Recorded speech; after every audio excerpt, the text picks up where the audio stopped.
You know, every once in a while, I want to chat a little about a topic, but I don't really think that staring at me while I explain my thoughts is optimal. So what could I show you that is interesting while I rant, without it being some PC gameplay capture that lazy YouTubers use? Welcome to the new format. Today I'd like to talk to you about standard bans. Now the most famous standard ban was Jace the Mind Sculptor and Stoneforge Mystic in June 2011. Both of these cards now see play in one of the most powerful formats of all time, Legacy. What was the previous standard banning before that? Well, it was 6 years prior in March 2005, with Arcbound Ravager and friends getting the axe in the ridiculous Mirrodin standard. Now let's look at just 2017. Two large standard bannings occur in the same year. In January, Emrakul the Promise End, Smuggler's Copter, and Reflector Mage. In April, Felidar Guardian. Bannings are happening so often now that when someone says to a new player that Jace was so strong he was banned in Standard, it doesn't even give a good idea of how strong Jace was. Like, they banned 1/4 as well, he can't have been that good. Now here's another thing that I noticed about these standard bans this year.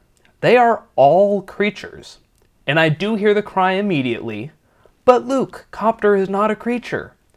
Yeah, it's just a better version of a creature, which can never be hit by sorcery speed creature removal, and is always a creature when you need it to be. So anyway, back to creatures. People have been saying for a while that WotC has been powering down non-creature spells and powering up creatures. Now the problem in their mind is that the non-creature spells have been tuned down so they can't keep the creatures in check. I think that's wrong. Think about the most infamous creature removal in recent history, Doomblade. What creatures would it be up against in current Standard? Let's look first at Temur Marvel. Rogue Refiner. It's awful.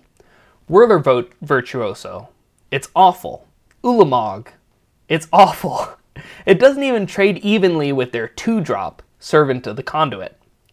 Next, Control Decks. How does Doomblade fare against Torrential Gearhulk? It trades down for value. Mardu Vehicles, Doomblade actually trades evenly for about half of the creatures, Glorybringer, Toolcraft Exemplar, and the vehicles. You know what it trades poorly with? Scrapheap Scrounger, Thraben Inspector, Veteran Motorist, and of course, Creature Mode Gideon. So what makes creatures these days so much better that even Doomblade would not be that strong against them?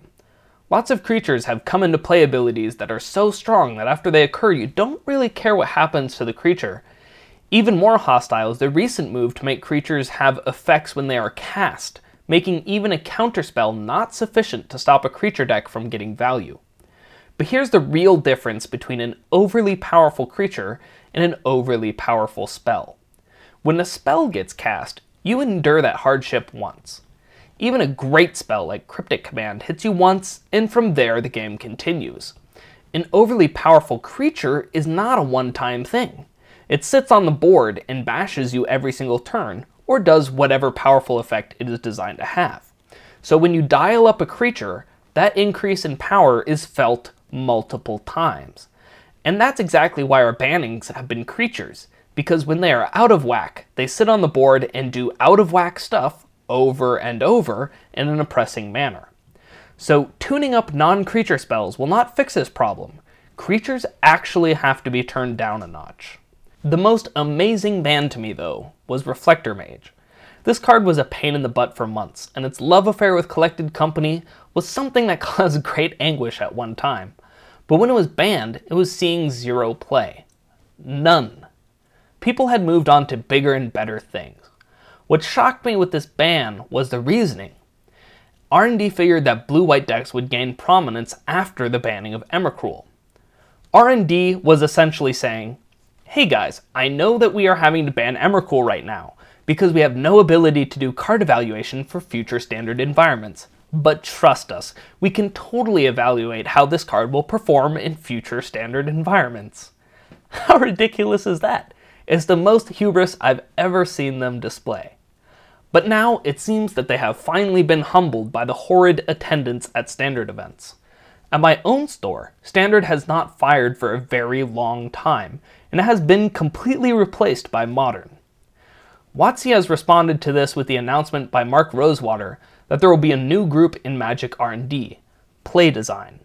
It seems like it might be a pumped up version of the Future League, which currently tries to find what standard decks will be played in future standards and then submits fixes as necessary.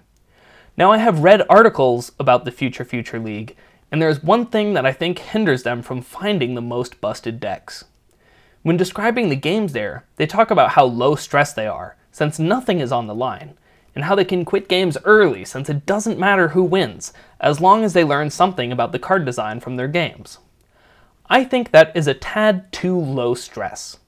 In order to really try to find the best decks and use cards in the most broken manner possible, you should need to foster at least some cutthroat environment for deck building. Perhaps they could hold a tournament once a week during the design of each set, and at the end of the set, the member with the highest win percentage gets a $5,000 bonus. Something to really force the design team into the pro player mindset that will cause the most innovation. If something like this were occurring, I'm sure R&D would have found the Saheeli Rai combo due to increased interest in finding broken decks. Before closing, I would like to remind everyone that Magic makes sets 2 years in advance of their release. So even if this new group is very successful, we will see some bannings in unbalanced sets in the next 2 years before their efforts kick in. Let's all hope for the best with the new Play Design team, and as always, I'll see you next video.